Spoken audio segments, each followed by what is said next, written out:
Kaugnay ng bersyon ng draft federal charter sa Kamara, makakausap natin si Congressman Vicente Veloso, Chairman ng House Committee on Constitutional Amendments. Magandang umaga, Congressman Veloso.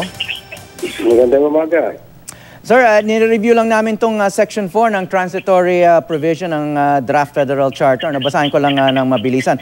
In case a vacancy arises by reason of removal, resignation, permanent incapacity, or death of the incumbent president, the incumbent Senate president shall act as president until a president shall have been chosen and qualified. Kumbaga, nawala po sa eksena yung vice president. Bakit ho hindi ang vice presidente ang successor sa transitionary government? Okay, beforehand, let me clarify. This was not the proposal of the Speaker. This was not even the initial or original proposal of any of the members of the committee. This was the proposal of PDP Laban. Okay? But it served as a trigger viewed against the fact that what we have now is an uncertain event on the question of who really would be the vice president.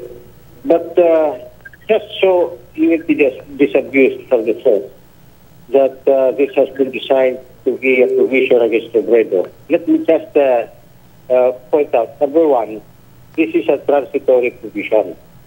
A provision that would take effect after May 2019 up to June 2022. That's a 3-year period. Mm-hmm. Now, suppose towards the end of 2019, it is Bongbong Marcos who is declared the winner by the Presidential Electoral Tribunal. Then, what will happen to the camp of Robredo? Matutuwa sila. Buti nga. But sir, yes sir, pero let me finish. Sige po. What if by 2019, it is now Senate President Drilon who will, because he's not scheduled for election, who will be elected by the Senate as Senate President. Then it will be Drilon who will be acting as President. Mm-hmm. Now, if you take a look at the transitory provisions, we do not have any names alluded to in this section. But I will have to admit that what convinced me in agreeing to the second paragraph of Section 4, Article 17, is the victory of one, because this is a hotly contested vice presidential dispute, separating the two only by a few thousands votes. The victory of one will bring about a motion for reconsideration by the other party. And that motion for reconsideration, when granted, will again trigger another motion for reconsideration of the losing party. Such will exacerbate the situation. Such will actually breed chaos. Total, the Senate President is the third in the line of succession. Why don't we, meanwhile, after all this is only a transitory provision, why don't we, meanwhile, make him the acting president? Okay, but for many, sir, reading this provision, they can't avoid getting the impression that this is a partisan act to prevent Vice President Robredo from succeeding the president who has been reported to be ill. Only those with partisan myopic views can view this as a partisan act, because we did not view it as a partisan act. Number two, again, I cited to you the possibility that the implementation of this transitory provision will actually benefit the camp of Robredo or Drilon. Okay. But linawin lang ho natin, no? Ito ho ay iira lamang kapag na-ratify na ang bagong saligang batas. Yes, pero hanggat umiiral pa rin ang 1987 Constitution, the Vice President remains the constitutional successor. It is basic... Tama ho ba yun? Tama yun. We are lawyers. hanggat hindi napapalitan ang Constitution, pre-era lang 87 Constitution at mapapalitan lang po yan pag na-ratify na natin, we are figuring out May 2019. Okay, sir, nakasaad din dito sa draft Federal Charter na hindi na pwedeng tumakbo muli bilang Pangulo ang incumbent president. Ibig sabihin, pwede hong tumakbo bilang Pangulo ang vice-presidente at maging ang Senate President na acting president during the transitory period. If he is not an incumbent president, then he is free to run. Okay. He or she is free to run. Because that's the express provision of the second paragraph of Section 2, Article 17.